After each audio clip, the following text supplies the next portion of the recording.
యావత్ తెలంగాణలో గెలిచారా? బీసీ బిల్లుతో అన్ని పక్షాల మద్దతును కూడగట్టుకున్నారా? అసెంబ్లీ సాక్షిగా అన్ని పార్టీలు రేవంత్ నిర్ణయానికి గ్రీన్ సిగ్నల్ ఇచ్చారా? అసలు తెలంగాణ అసెంబ్లీలో ఏం జరిగింది?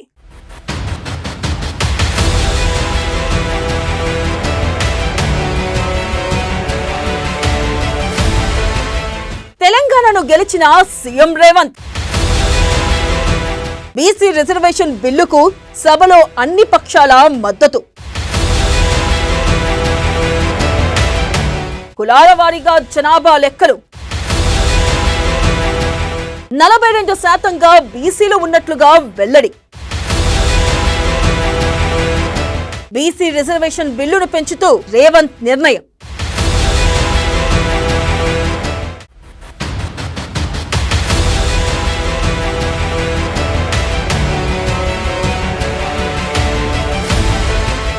తెలంగాణ సీఎం యనుమల రేవంత్ రెడ్డి యావత్ రాష్ట్రాన్ని గెలిచారు. అదేంటి?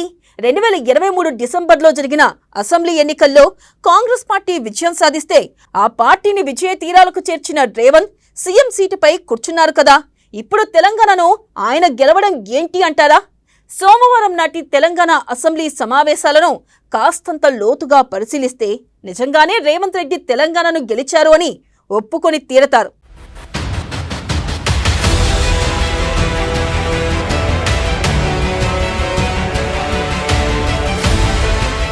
స్వతంత్రం వచ్చినప్పటి నుంచి కూడా బలహీన వర్గాలు ఇవాళ మా లెక్కెంతో చెప్పండి అంటారు.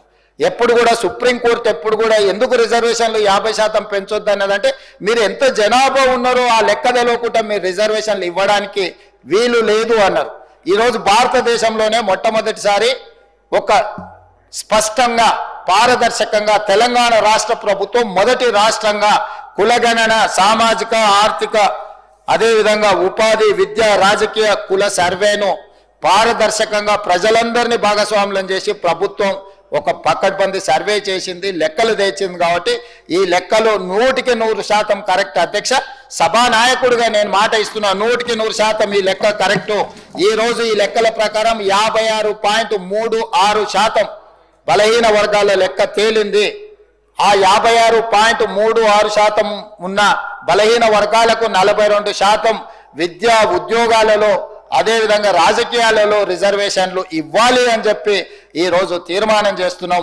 ఆ తీర్మానాన్ని ఈరోజు ఈ బిల్లు ఈరోజు సభలో ప్రవేశపెట్టిన ఇది తీర్మానం కాదు అధ్యక్ష, ఇది బిల్లు, చట్టబద్ధత కల్పిస్తున్నాం.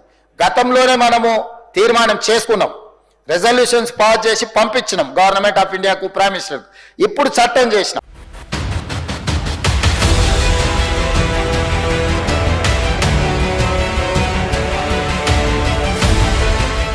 2023 ఎన్నికల్లో రేవంత్ నేతృత్వంలోని కాంగ్రెస్ పార్టీ సగానికి పైగా అసెంబ్లీ సీట్లను మాత్రమే గెలిచింది. కానీ అన్ని సీట్లను గెలవలేదు కదా. అందుకేగా ఇప్పుడు అసెంబ్లీలో కాంగ్రెస్ అధికార పక్షంగా ఉండగా బీఆర్ఎస్, బీజేపీ, మజ్లీస్ లాంటి పార్టీలు విపక్షాలుగా ఉన్నాయి. అంటే నాడు తెలంగాణను రేవంత్ సంపూర్ణంగా గెలవలేదు. అయితే సోమవారం రేవంత్ సర్కార్ ప్రవేశపెట్టిన బీసీ రిజర్వేషన్ల పెంపు బిల్లుకు సభలోని అన్ని పక్షాలు మద్దతు పలికే. అంటే రేవంత్ ప్రతిపాదనకు మిత్రపక్షం సిపిఐతో పాటుగా విపక్షాలు బీఆర్ఎస్, బీజేపీ, మజ్లీస్ అందరూ రైట్ చెప్పేశారు. అంటే రేవంత్ తెలంగాణను గెలిచినట్టే కదా.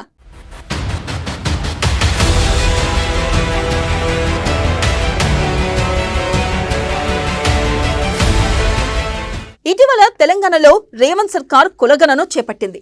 ఈ కులగణనలో ఏ కుల జనాభా ఎంతుందో అంతే స్థాయిలో ఆ వర్గాలకు విద్య, ఉద్యోగాల్లో రిజర్వేషన్లు అందాలన్న దిశగా రేవంత్ సర్కార్ సాగింది.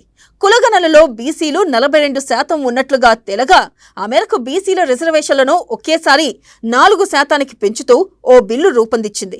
సదరు బిల్లును సోమవారం నాటి సభలో మంత్రి పొన్నం ప్రభాకర్ ప్రవేశపెట్టారు.